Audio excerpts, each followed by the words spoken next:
posted to YouTube. And I'll show that video, Your Honors, in a minute. But in the video, you'll see Mr. Duterte standing in the TV room looking at a bank of television screens.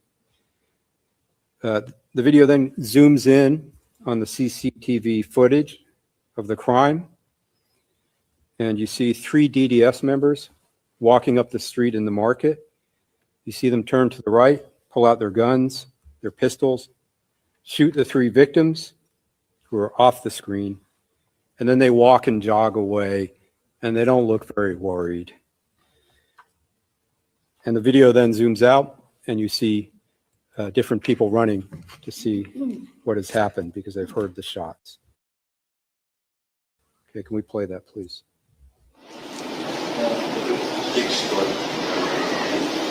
At most 1 week.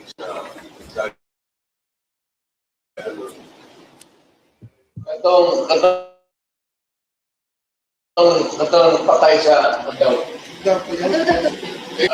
Panawa. Iskal, pati mabot nila mo. Morder mag-inig klaro.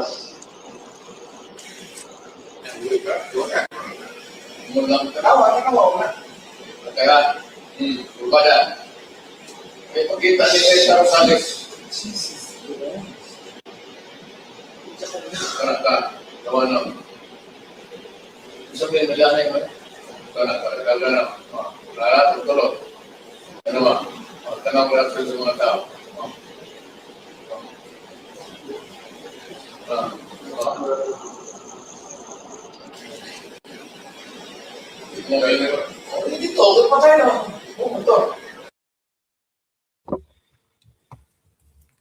And you have to wonder if what my friend said is true, that Mr. Duterte is an honest mayor trying to solve crime.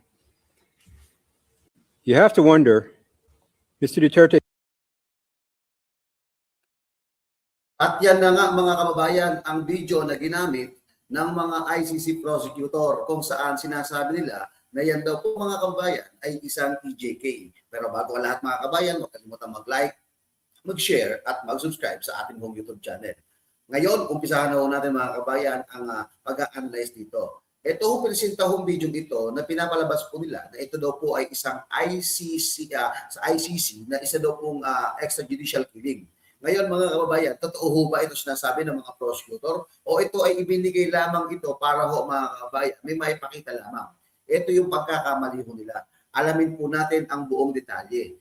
Ano ho? Kasi yan ang ginamit po nila diyan po sa Aldao, Davao City, kung saan mga kababayan, yun nga pong mga allegedly suspect. Ito daw ho pinapalabas po nila na pinagurgur po ni dating Pangulong Rodrigo Roa Duterte yun pong mga yun. At pinalabas po nila na yun na nga, ano, tawag to? Mga biktima daw po sila ng extrajudicial killing. Ngayon mga kababayan, alamin po natin ang buong detalye mga kababayan patungkol po diyan sa nangyari sa diyan sa Agdao pala, sorry, Agdao sa ulat po mga kabayan ni MJ Mondihar at ni Sir Paul Montipon. Alamin po natin ang buong kwento. Yan po pala mga kabayan ang buong kwento ng Agdao shooting incident noong 2013. Residents of Davao City reacted to ICC prosecutions linking of former President Duterte to the 2013 Agdao market shooting. MJ Mondihar reports. Yet, Mr. Duterte, the former prosecutor, Mr. Tough on Crime, could not get this triple murder committed in a market in broad daylight with multiple eyewitnesses solved? Of course not, because it was his murder. That was the accusation of the ICC prosecutor against former Philippine President Rodrigo Duterte. They said that Duterte allegedly ordered the killing of 3 men at the Agdao Public Market in 2013. Because of this, SMNA News revisited the said market here in Davao City. According to the vendors there, those who were killed were known thieves and were not innocent. So, yung tatlo ma'am na naging subject ng insidente na yon, noon po yun na magnanakaw. Hindi po yun mga inosente. Talagang kilala yun dito sa Old Agdao Public Market na notorious na mga magnanakaw. Alam po, marami na po sa record sa Santa Ana. Hindi lang po mga tindahan, pati mga bahay inaakyat nila eh. O, hindi lang mga tindahan ang nagreklamo noon sa Nakawan, pati mga bahay-bahay din. 2013 December. According to Zaldi, one of the witnesses of the shooting, those who were killed indeed had criminal records. Kawatan nito. May mga record talaga. Meron.